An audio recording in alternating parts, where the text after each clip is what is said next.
Hello everyone, welcome to the Core Science. Today we are going to do what are carbohydrates, their classification, and in the next video we are going to do their functions. सबसे पहले हम करेंगे carbohydrate क्या होते हैं, ठीक है। तो carbohydrate are the derivatives of polyhydroxy aldehydes और कीटोन्स, जो कब मिलेंगे, जब इनकी हम हाइड्रोलिसिस कर देंगे, ठीक है। तो carbohydrates these are commonly called saccharides that are sugars, ठीक है। तो कार्बोहाइड्रेट वाइडली डिस्ट्रीब्यूट होते हैं प्लांट्स में और एनिमल्स में, ठीक है। प्लांट्स में कार्बोहाइड्रेट कैसे सिंथेसाइज होते हैं, by the process of photosynthesis, ठीक है।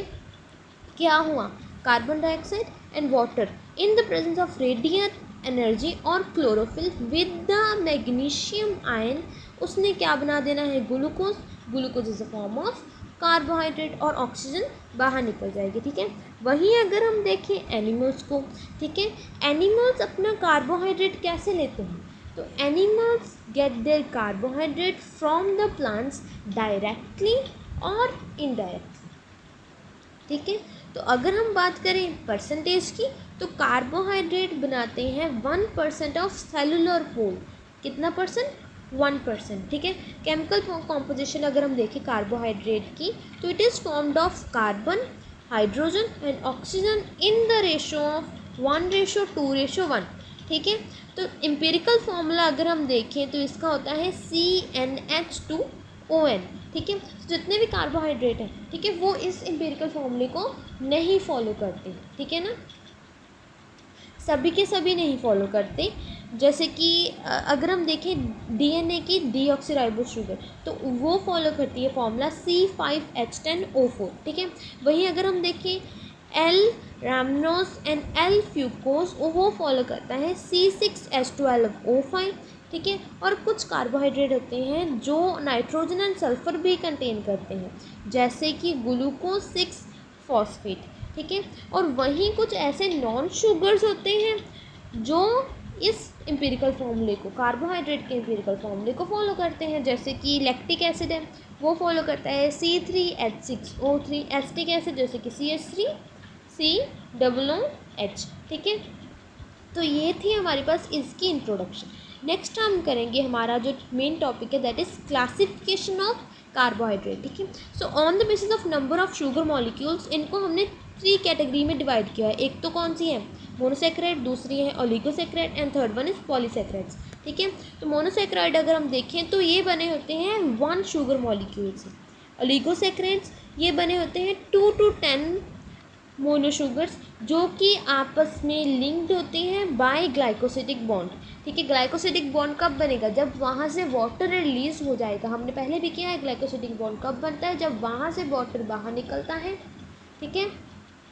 नेक्स्ट है हमारे पास थर्ड इसकी टाइप पॉलीसेक्राइड। तो पॉलीसेक्राइड कैसे बनती है, ये बनती हैं मोर देन 10 मोनोशुगर्स, जो कैसे लिंक होंगे आपस में, ग्लाइकोसिडिक बॉन्ड से, ठीक है। तो नेक्स्ट हमने इनको पूरे डिस्क्राइब तरीके से पढ़ना है। तो फर्स्ट है हमारे पास मोनोसेक्राइड्स। तो मोनो का क्या मतलब होता है, 1 saccharide is a sugar, that means कि monosaccharides are the simplest type of carbohydrate, जो बने होते हैं सिंगल एल्डिहाइड और ketonic derivatives of polyhydroxy alcohol, ठीक है। देखो ये बने तो हैं एक शुगर से, दैट मीन्स कि ये तो एंड प्रोडक्ट ही है, ठीक है। तो इसमें हाइड्रोलिसिस होगी या नहीं, नहीं, ठीक है, एज देयर एंड प्रोडक्ट, ठीक है। तो मोनोसेक्राइड्स होते हैं colourless crystalline compounds, these are soluble in water, these are sweeter in taste. अगर हम देखें इनका नेमिंग, ठीक है, तो इसमें हम सफिक्स यूज़ करते हैं, दैट इज़ ओस, जैसे कि ग्लूकोज, लैक्टोज, राइबोस, ठीक है। जनरल फार्मूला हमारा होता है CnH2ON, ठीक है। तो मोनोसेक्राइड्स की हमारे पास 2 फैमिलीज होती हैं, ठीक है। तो on the basis of nature of carbonyl group, ठीक है, तो इनको हमने 2 फैमिलीज में डिवाइड कर देना है। एक तो है एल्डोसिस, ठीक है, जिसमें क्या होगा, मोनोसेक्राइड कंटेन करेंगे एल्डेहाइड ग्रुप, ठीक है। जैसे कि हमारे पास एग्जांपल आ जाएंगे एल्डोसिस में ग्लूकोज, लैक्टोज, ठीक है। वहीं कीटोसिस क्या होएगी, जहाँ पर मोनोसेक्राइड कंटेन करेगा कीटोनिक ग्रुप, ठीक है। तो उसकी हम नेमिंग करते हैं with using the fix for generic name, that is all before ओज, ठीक है। तो क्या नेमिंग होगी, जैसे कि राइबोलोज, ठीक है, this is a ketosis. The next is the type of monosaccharides, ठीक है, जिसमें हमने ये दोनों फैमिलीज के में देखने हैं, ठीक है, एल्डोसिस में भी और कीटोसिस में, ठीक है। तो ये जो टाइप्स हैं, ठीक है, ये हैं on the basis of number of carbon atom, ठीक है। अगर तो हमारे पास 3 कार्बन एटम है तो उसको हम क्या करेंगे, ट्रायोस, जनरल फार्मूला क्या होगा, C3H6O3। एल्डोसिस में हमारे पास एग्जांपल आ जाएगी ग्लिसरॉल्डिहाइड, ठीक है। कीटोसिस में हमारे पास एग्जांपल आ जाएगी डाईहाइड्रोक्सी एसीटोन, ठीक है। वहीं अगर हम देखें कार्बन 4 है तो उसको हम क्या कहेंगे, टेट्रोसिस। जनरल फार्मूला क्या है, C4H8O4। एल्डोसिस में हमारे पास एग्जांपल है इरिथ्रोज, कीटोसिस में हमारे पास एग्जांपल है इरिथ्रोलोज, ठीक है। वहीं अगर हम देखें कार्बन 5 है तो हमारे पास अगर कार्बन 5 हो उसमें हम उसको हम क्या कह देंगे, पेंटोस। जनरल फार्मूला क्या होगा हमारे पास, C5H10O5। एल्डोसिस में हमारे पास एग्जांपल आ जाएंगी पेंटोज में, दैट इज राइबोस। कीटोस में हमारे पास एग्जांपल आ जाएगी राइबोलोज। This is clear. Now next, अगर हमारे पास 6 कार्बन है तो उसको हम क्या कह देंगे, hexose. And hexose is very most abundant हमारे पास टाइप है, ठीक है। एज वी कैन से कि it is very like type of की इम्पॉर्टेंट है, ठीक है। तो इसका हमारे पास जो जेनेरिक फॉर्मूला होता है दैट इज C6H12O6, ठीक है। एल्डोज में हमारे पास ग्लूकोज एग्जाम्पल है, ठीक है। ग्लैक्टोज है, कीटोज में हमारे पास फ्रक्टोज एग्जाम्पल है, ठीक है। जो ग्लूकोज है तो it is very very very important example, ठीक है। क्यों, क्योंकि हमको वो पता ही है कि हमारी बॉडी के लिए इतना इंपॉर्टेंट है। तो वहीं अगर हम देखें कार्बन हमारे पास अगर 7 हो तो उसको हम क्या कहेंगे, हेप्टोसिस। क्या आ जाएगी हमारा जनरल फार्मूला, C7H14O7। हमारे पास एल्डोज में एग्जाम्पल आ जाएंगी प्रेजनलोज, और कीटोज में हमारे पास एग्जाम्पल आ जाएंगी सीडोहेप्टोलोज, ठीक है। तो ये हो गया। नेक्स्ट है हमारे पास second type that is oligosaccharides. तो ओलिगोसेक्राइड्स अगर हम देखें तो these are the carbohydrate which are formed of 2 to 10 molecule of monosaccharides which are interlinked by glycosidic bonds, ठीक है। ग्लाइकोसिडिक बॉन्ड कब बनेंगे, after the loss of water molecule between the monosugars और वी कैन से मोनोसेक्राइड्स, ठीक है। तो most of the oligosaccharide joint हो जाते हैं लिपिड से और प्रोटीन से, ठीक है। जो ओलिगोसेक्राइड लिपिड से साथ अटैच होते हैं उनको हम कहते हैं ग्लाइकोलिपिड्स, जो प्रोटीन के साथ अटैच होते हैं वो ग्लाइकोप्रोटीन। इनका जनरल फार्मूला होता है CnH2ON21, ठीक है। तो N is the number of monosugar, कितने नंबर ऑफ मोनोशुगर आकर अटैच हुए, that is the related to the their general formula, ठीक है। अक्रंस अगर हम देखें ओलिगोसेक्राइड्स तो ओलिगोसेक्राइड्स का जो नेचुरल सोर्स है, ठीक है, दैट आर प्लांट्स, ठीक है। तो natural source of oligosaccharides are plants. ज़्यादातर कहाँ मिलेंगी, प्लांट्स में, ठीक है। तो अगर हम देखें ओलिगोसेक्राइड की फिजिकल प्रॉपर्टीज़ तो ओलिगोसेक्राइड्स कलरलेस होते हैं, these are solid, these are crystalline substances, ठीक है। दीज आर रेडली सॉल्युबल होते हैं वाटर में, ठीक है। Generally these are sweeter in taste, ठीक है। तो टाइप्स हैं हमारे पास on the basis of monosaccharides कितने प्रेजेंट है। अगर तो 2 मोनोसेक्राइड प्रेजेंट है तो वो होंगे डाइसेक्राइड, एग्जाम्पल हो जाएगी सुक्रोज, माल्टोज, ठीक है। वहीं अगर हमारे पास 3 मोनोसेक्राइड प्रेजेंट है तो उसके हमारे पास एग्जाम्पल हो जाएगी रेफिनोज, और क्या कहेंगे उसको, ट्राइसेक्राइड। अगर 4 हैं तो टेट्रासेक्राइड, 5 हैं तो पेंटासेक्राइड, ठीक है। इनको आगे हम डिस्कस करने वाले हैं। जैसे कि हमारे पास फर्स्ट है डाइसेक्राइड, ठीक है। तो disaccharide is the most abundant, smallest होंगे and most important as well, ठीक है। तो डाइसेक्राइड्स क्या हैं, these are the oligosaccharides formed by interlinking of 2 monosaccharides. कैसे इंटरलिंक होंगे, बाय ग्लाइकोसिडिक बॉन्ड, ठीक है। इनका जो जनरल फार्मूला होता है दैट इज C12H22O11, ठीक है। डाइसेक्राइड के हमारे पास एग्जांपल आ जाएंगी सुक्रोज, माल्टोज, ठीक है, लैक्टोज, आइसोमाल्टेज, ठीक है। तो इसमें से हमारे पास जो मोस्ट इंपॉर्टेंट वन है that is sucrose, maltose and lactose, जिसको हम आगे जाकर डिस्कस करेंगे, ठीक है। तो नेक्स्ट है हमारे पास इनको ही डिस्क्राइब किया हमने।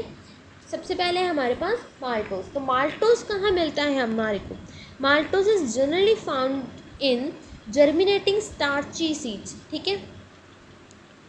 कहाँ मिलेगी, जो सीड में स्टार्च हो और कैपेबल हो जर्मिनेट करने के लिए, वहाँ पर हमें मिल जाएगा माल्टोज, ठीक है। तो commercial corn syrup is a rich source of maltose, ठीक है। This is an example. तो माल्टोस की अगर हम देखें स्वीटनिंग पावर इट इज़ 32, ठीक है। माल्टोस बना होता है 2 मॉलिक्यूल से, किसके, अल्फ़ा डी ग्लूकोज के, ठीक है, जो इंटरलिंक कैसे होते हैं, अल्फ़ा ग्लाइकोसिडिक बॉन्ड से, ठीक है। तो जो फर्स्ट ग्लूकोज मॉलिक्यूल है वो तो होगा ही कि वो अल्फ़ा फॉर्म में, बट जो सेकंड वाला है वो अल्फ़ा में भी हो सकता है और बीटा फॉर्म में भी हो सकता है। तो मेनली माल्टोस 2 फॉर्म में मिलेंगे, एक तो होंगे अल्फ़ा माल्टोस, दूसरे होंगे बीटा माल्टोस, ठीक है। तो देखो स्टार्च आया, ठीक है, स्टार्च पर हमारे पास एंजाइम आया दैट इज़ अमाइलेज। जब उसने स्टार्च की हाइड्रोलिसिस की इन the presence of amylase enzyme, वो चेंज हो जाएगा माल्टेज में। So this is the structure of maltose, ठीक है। आपको स्ट्रक्चर याद करने के लिए इसको 2-3 बार ट्राई करना होगा बनाकर। अगर वापस अगर आपको फिर भी थोड़ा सा लगे कि नहीं इट इज़ डिफ़िकल्ट, तो आप मुझे बता देना। I will create a clip on the structure, ठीक है, सो कि वो आप इजीली अच्छे से समझ जाओ, ठीक है। नेक्स्ट है हमारे पास एग्जाम्पल दैट इज़ सुक्रोज। तो sucrose is a cane sugar, we also say कि टेबल शुगर, ठीक है। तो sucrose is commonly found in sugar corn, ठीक है। और बट हमारे को ये काफ़ी जो पके हुए फ्रूट्स होते हैं दैट इज़ राइपन फ्रूट्स में भी ये सुक्रोज मिल जाती है। Sucrose is a disaccharide formed of alpha D glucose and beta D fructose, ठीक है। तो 2 होंगे जो इंटरलिंक होंगे बाय अल्फ़ा ग्लाइकोसिडिक बॉन्ड से। तो सुक्रोज की स्वीटनिंग पावर होती है 100, ठीक है। तो सुक्रोज में हो जाती है इन्वर्जन ऑफ सुक्रोज, ठीक है। सुक्रोज है दैट इज़ की इन्वर्ट शुगर है, जब इसके साथ हमने वाटर ऐड किया तो इन the presence of invertase enzyme ये चेंज हो जाएगी ग्लूकोज में और फ्रक्टोज में। तो दिस इज द स्ट्रक्चर, ठीक है, जिसमें जो ग्लूकोज एंड फ्रक्टोज आपस में अटैच है बाय द ग्लाइकोसिडिक बॉन्ड, ठीक है। नेक्स्ट है हमारे पास एग्जाम्पल दैट इज़ लैक्टोज। तो lactose is the milk sugar, ठीक है। तो कॉमनली कहाँ मिलेगी, it is present in milk of mammal. तो lactose is a disaccharide formed by interlinking of beta D galactose and beta D glucose by beta glycosidic bond, ठीक है।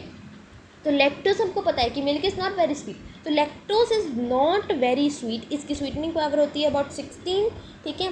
तो lactose में दिस इज़ अ स्ट्रक्चर, ठीक है। कैसे कैसे हैं, ये ग्लैक्टोज है और ये ग्लूकोज है, ठीक है। इसको भी हमने कर लेना सो दैट कि हमको ईजिली ये याद हो जाए। कुछ नहीं है, दोनों स्ट्रक्चर सेम है, बस OH और H बॉन्ड्स जो हैं, ठीक है ना, ये ऊपर नीचे हुए होंगे, ठीक है। बाकी तो it is very easy to form. Next है हमारे पास next type of oligosaccharide that is trisaccharide, ठीक है। तो ट्राइसेक्राइड में हमारे पास एग्जाम्पल है रेफिनोज की। तो raffinose is abundantly found in sugar beet, cotton seed meal and in some fungi, ठीक है। तो इसका मॉलिक्यूलर फॉर्मूला होता है C18H32O6। तो जो ट्राइसेक्राइड्स हैं तो it is formed of each molecule of alpha D galactose, alpha D glucose, alpha D fructose. कौन से होंगे, ग्लैक्टोज, ग्लूकोज एंड फ्रक्टोज, ठीक है, जो कि आपस में कैसे लिंक होंगे बाय ग्लाइकोसिडिक बॉन्ड, ठीक है। So this is a galactose, ठीक है, और this is the glucose and this is the fructose, ठीक है, ये तीनों ही हैं। नेक्स्ट है हमारे पास नेक्स्ट टाइप दैट इज़ टेट्रासेक्राइड, ठीक है। तो टेट्रासेक्राइड पर हमारे पास एग्जांपल आ जाएगी स्टैक्यूज की। तो स्टैक्यूज बना होता है 2 ग्लैक्टोज से, 1 ग्लूकोज और 1 फ्रक्टोज मॉलिक्यूल, ठीक है। तो टेट्रा इज़ द 4, तो 4 मॉलिक्यूल्स ऐसे अटैच है। नेक्स्ट है हमारे पास जो नेक्स्ट वीडियो है हमने वहाँ पर करने हैं पॉलीसेक्राइड्स, ठीक है, वो भी बहुत इजी हैं, और फंक्शंस ऑफ कार्बोहाइड्रेट, ठीक है। तो thank you so much for watching. अगर आपको कुछ भी पूछना हो, कुछ भी नहीं समझ लगा तो you can comment me down, ठीक है। All the very best.